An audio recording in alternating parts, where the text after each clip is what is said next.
ay may tungkol kay Kristo. Hindi ba ninyo alam na ang mga naglilingkod sa templo ay tumatanggap ng pagkain mula sa templo? At ang mga naglilingkod sa dambana ay may bahagi sa mga handog na nasa dambana. Sa ganyan ding paraan, ipinag-uutos ng Panginoon na ang mga nangangaral na magandang balita ay dapat kumuha ng ikabubuhay sa pamamagitan ng magandang balita. Ngunit hindi ko ginamit ang alinman sa mga karapatang ito. At hindi ko kayo sinusulatan ngayon upang hinga ng tulong. Iibigin ko pang mamatay kaysa mawala sa akin ang bagay na maipagmamalaki ko. Hindi ngayo't nangangaral ako ng magandang balita, ay maaari na akong magmalaki. Yan ay tungkuling iniatang sa akin. Sumpain ako kung hindi ko ipangaral ang magandang balita. Kung ginagawa ko ito ng kusang loob, ako'y may maaasahang kabayaran. Ngunit ginagawa ko ito bilang pagtupad sa tungkuling ipinagkatiwala sa akin ng Diyos. Ano ngayon ang aking kabayaran? Ang maipangaral ko ng walang bayad ang magandang balita. At ang hindi ko pag-angkin ng karapatang nauukol sa akin bilang tagapangaral.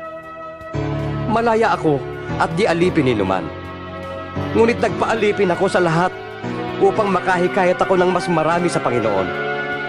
Sa piling ng mga Hudyo, ako'y namumuhay tulad ng isang Hudyo upang mahikayat ko sila. Kahit na hindi ako saklaw ng kautusan, nagpailalim ako rito alang-alang sa mga nasa ilalim ng kautusan upang mailapit ko sila sa Diyos. Sa piling naman ng mga hintil na hindi saklaw ng kautusan ni Moises, ako'y naging parang hintil upang sila'y mahikayat ko rin. Hindi ito nangangahulugang hindi ko sinusunod ang mga utos ng Diyos, sapagkat ako'y nasa ilalim ng kautusan ni Kristo. Sa piling ng mahihina sa pananampalataya, ako'y naging parang mahina rin upang mahikayat ko sila. Ako'y nakibagay sa lahat ng tao upang sa lahat ng paraan ay makapagligtas ako ng kahit ilan man lamang. Ginagawa ko ang lahat ng ito alang-alang sa magandang balita upang makabahagi ako sa mga pagpapala nito. Alam ninyo na ang mga kalahok sa paligsahan ay tumatakbong lahat. Ngunit isa lamang ang nagkakamit ng gantimpala. Kaya pagbutihin ninyo ang pagtakbo upang kamtan ninyo ang gantimpala. Lahat ng manlalarong nagsasanay ay may disiplina sa lahat ng bagay upang magkamit ang isang gantimpalang panandalian lamang. Ngunit, ang gantimpalang hinahangad natin ay panghabang panahon.